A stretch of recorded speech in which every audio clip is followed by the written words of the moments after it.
guys, welcome back to my channel. Today I'm going to be filming July and August wrap up. I'm currently also in a queue to try and get a Oasis ticket.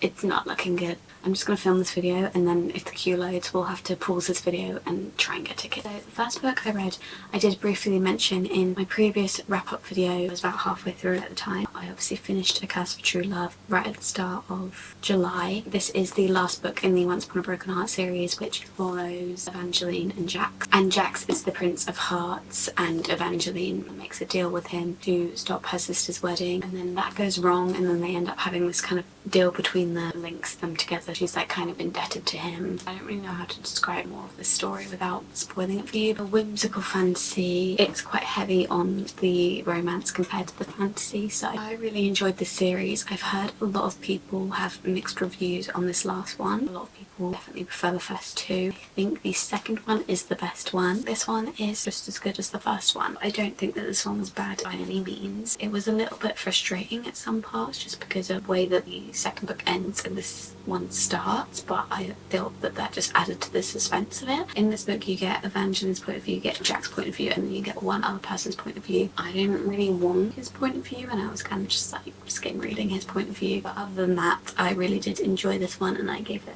4 stars. Then I finished my reread, but I listened to the audiobook of Powerless before Reckless came out. It follows Hayden, who is an ordinary in this kingdom where ordinary are not allowed to exist and they've banished them all or killed them all. Basically an ordinary is just someone without powers, and then the people with powers are called elites, and they believe that ordinaries take away from their powers. And so Hayden can survive in this world. She pretends to be an elite with this psychic ability, but obviously she doesn't actually have any abilities, and then one day the prince of the kingdom comes to where she lives. She lives in like the slums on the streets. She ends up in some way or another saving his life, and then as a reward she gets put into these Hunger Games-esque trials. The most elite of the elites go into it and it's kind of like an honour to compete in it. She is obviously not an elite and she has to compete against all these people who are elite, and she has to pretend that she's elite while she's competing against them, and that is the kind of setup for this. Yeah, I really liked the audiobook. I listened to it over quite a long stretch of time because I'm not that good at audiobooks at doing them quickly. I would really recommend the audiobook if you haven't listened to it. And then Reckless. I've heard a lot of mixed reviews about Reckless because this one is the second full novel in the story. There is a novella between these two books. A lot of people saying that there wasn't really any plot, it was very repetitive. Personally I did give this 5 stars. It's a different sort of 5 stars. This one I will admit to myself that it is only 5 stars because I already know and love the characters, and if I didn't already know and love the characters it might not be a 5 star. I just give a 5 star when I get the 5 star feeling, and I got the 5 star feeling with this. I really enjoyed the reading experience. Yes, there wasn't much plot. Yes, it was a little bit repetitive, but I just really enjoyed my reading experience with this. It follows on directly from what happens at the end of the last book, which is quite dramatic. I think a lot of people expected this book to be quite dramatic, but Lauren Roberts said that it was a bit of a filler between the 2 books that needed to happen to get to the last book. I'm not saying that a filler doesn't need to have plot, because it can still have plot, and I'm not saying this book had a ton of plot, but I just enjoyed my reading experience with it, and I wouldn't say it's as good as Powerless, and I did give Powerless a 5 star, but like it's a different sort of 5 star. Rebecca by Daphne du Maurier, it was the next one I read because I was like, right, you've read 2 fun romantasy books and now it's time to enter a more of a modern classic. I really did want to read Rebecca before I saw Taylor Swift live because it's Taylor Swift's favourite book, and originally I wanted to read it because obviously Tolerate It is inspired by this book, but then she took Tolerate It off the set list. So I didn't read it before the first time going to the Eras tour, but I did read it before the second time going to the Eras tour, and to push myself more outside my comfort zone with reading, and also it's one of Taylor Swift's favourites, so I felt comfortable going into this. And let me just say, when I first started reading this book, I was literally thinking to myself, I know Daphne du Maurier came before Taylor Swift, but I was literally just thinking to myself, like, this reads like Taylor Swift could have written it. And I'm not saying like Taylor Swift could have written this book, but I just mean like in the way that it's speaking, you can tell how heavily influenced Taylor Swift was by some of her favourite books. My gosh, is this actually recording now? This is not in the same position that it was in. Basically, my camera decided to stop recording. Apparently the memory card was full when it really wasn't, because it had a thumbnail and that clip that I filmed in, and that was it.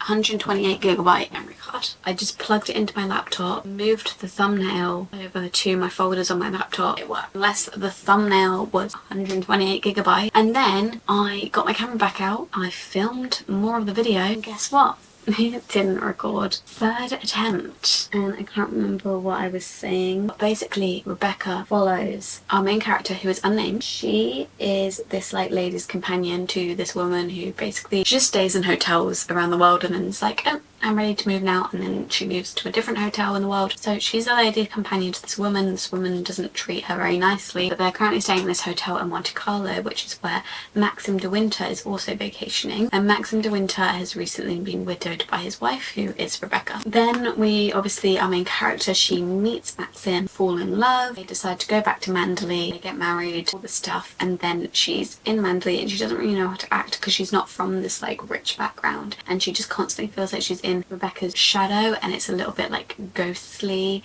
a little bit haunting, and I don't really know what you describe the genre of this book as, but it's like a gothic sort of book. I originally was going to give this a 3.5 because I did really enjoy it, but I felt it was a bit slow at some parts and it didn't keep my attention. I think it was a little bit too long for what the story was. I feel like it could have been a little bit shorter. I decided to read the afterword, and I would really recommend reading the afterword, because after I read the afterword I actually put it up to a 4-star because I'm not well versed in classics. I'm not gonna understand everything that's happening in a classic when I read a classic for the first time because I'm not used to that genre. And so I read the afterword and it said a lot of things about this book, and it actually made me enjoy it a little bit more, and so I gave it a 4-star. And I did really enjoy this book. There was nothing wrong with it. I really enjoyed the writing. I think her writing is very beautiful.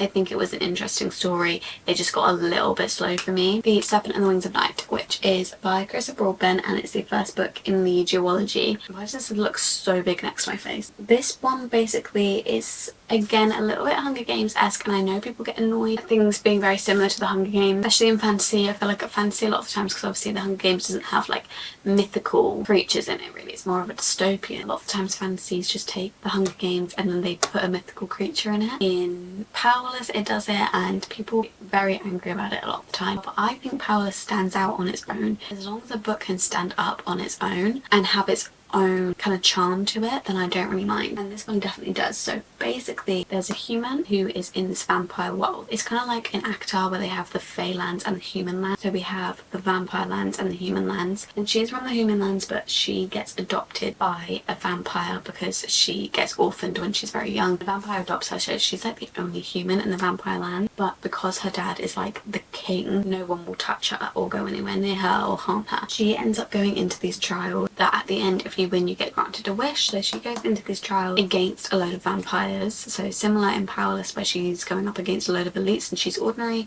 so she's human and she's going up a load of vampires who obviously want to bite her. And in this process she meets a vampire named Rain, and they team up together and they kind of go through the challenges together. It's a romance out from that. I really enjoyed this book. I gave it 4.5. I did think this was going to be a 5-star book, but it wasn't quite 5-star for me. I think just because it took a little bit long in the start to get into it for me. I wasn't as connected to the characters as I have been in other fantasies, but I'm really excited to read the next one in the series. It was very entertaining and I did love the vampire aspect of it. I don't think I've ever read a book with vampires in as like a main character before. So the rest of the books I read on my Kindle. Wild Love by Elsie Silver. I've never read an Elsie Silver book before. This was my first book that I read by Elsie Silver, and I really enjoyed it. I'm not much of a contemporary romance reader anymore. I felt in the mood for a quick romance. I mean, it's not that quick because it's quite a lot of pages, but they're a lot easier to read and therefore quicker to read because you don't have to keep track of a load of like places names and like powers and stuff. This one follows, I forget their names every single time. Ward and Rosie, actually I remembered it. So Rosie's the woman, obviously, basically moved from the small town that they live in to get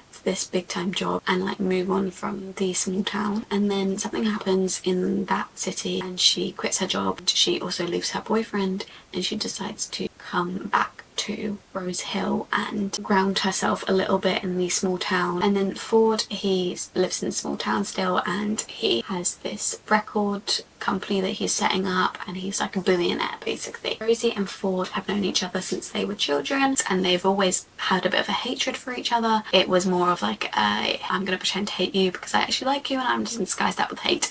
And Ford is also her brother's best friend, so that's kind of set up for their romance. Enjoyed it. It's definitely an acts of service book. If you enjoy acts of service, it's definitely an acts of service romance book, and I really enjoyed it. I gave it 4.5, and I'm definitely interested to see more books by Elsie Silver. 6 Scorched Roses, which is the novella between the 2 books in the Serpent and the Wings of Night series, or the Crowns of Nyaxia. This one was just a very quick, sweet story, but it was actually quite fleshed out, and I actually cared about the characters, and it was quite an interesting story. I read it in like literally a day. Lilith's town that she lived in was cursed by a god, and basically everyone in that town is dying, and so to try and find a cure for it, she's a human, they're all human, and she goes to this vampire's house, and she makes a deal with him where she'll bring him a rose every month, I think, and then he will give her some of his blood, and so she can try and make a cure for whatever illness is happening in this town. And there's obviously a romance in there, and although it was a novella, I think it's one of my favourite novellas I've ever read in terms of feeling connected to the characters and actually feeling like it was a proper plot there to it. And then finally, we're leaving off on a bit of a depressing note. I read Love Redesigned by Lauren Asher, and this one I gave 2.5. I feel like I might be being a bit generous there because I did skim read the last half of the book, but I was like, this is going towards my Goodreads goal because I'm really behind on my Goodreads goal, so I was like, I'm not DNFing it. It's a kind of similar premise to Wild Love, but I just think done in not as good of a way. Again, they know each other since they were children, they were enemies with each other. She went off to the city, a breakup happens, something happens with her job, she comes back to this small town, he's a billionaire. It's a very, very similar book, but I just think not done as well at all. I don't know, I wasn't really interested in the architecture part, which maybe I should have realised beforehand, because it is called Love Redesigned and it is obviously about architecture, but that took up quite a big part of the book for a romance book. I didn't really connect with either of the characters, I didn't care about the plot line, and I just skimmed through half the book, and I don't think I'll be reading any of Lauren Asher's other books because I've heard that a lot of people don't like the Final Offer, whatever that series is called. I've read that a lot of people don't like that series, and then this is the one that they think is the best. And I'm like, well, if that's the one you think is the best, then I probably won't read any other ones because I just don't think that she's for me. I think that the writing was a lot more lusty than I like in a romance. I don't know, I just didn't like the writing style. From the moment I started the book, I was like telling my friend, I was like, I don't like the writing style. I don't know what it was about it. I think the sentences were too simplistic, too like blunt and to the point. I just didn't really like that. It felt like I was reading like a script or something. I don't really know. But I did give it 2.5 because there were parts like when her ex-boyfriend came back, the whole thought of her ex-boyfriend, I was actually quite interested in what happened there, and that did have my attention a little bit. There were plot lines throughout it that did grab my attention, but I just feel like there was too many plot lines going on. I'd rather she just focused on one plot line properly rather than having a load of little plot lines, and there was just so much going on and none of them was like fully fleshed out in my opinion. But there were plot lines that I was interested in, so that's why I did give it a 2.5, and there were times where I was kind of like, oh, that's sweet, and understand why someone would like that book. It just isn't my sort of writing style that I like. And yeah, that's the last book that I have finished in July and August. That's a lie, actually. I did reread A Court of Mist and Fury so I could annotate it for my friend for her birthday. Currently I am 50 pages into Dance of Thieves. Means that I technically have started every single book on my August TBR. It's currently the last day of August, so I'm definitely not going to finish that book. I think it's about like 500 pages. But my August TBR, I think it was Serpent and the Wings of Night, Dance of Thieves, Wild Love, and Love Redesigned. So I've read Serpent and the Wings of Night, Wild Love, and I read Love Redesigned, and I started Dance of Thieves, so I think that's pretty good. And I finally caught up with my Goodreads reading goal, which is great because I was like 3 books behind. I'm probably another book behind by now. Give this video a thumbs up if you enjoyed it, subscribe down below and turn my post notifications on because then you'll be notified every time that I upload, and you'll be notified when my next wrap up comes out. That will include Dance of Thieves and what I thought of Dance of Thieves, and probably Vale of Thieves as well. If you're interested in obviously all the other books that I read in between, leave a comment down below of your favourite book that you read this month. Follow my social medias at _libraryofeden on both TikTok and Instagram, and I'll see you in my next video very, very soon. Bye!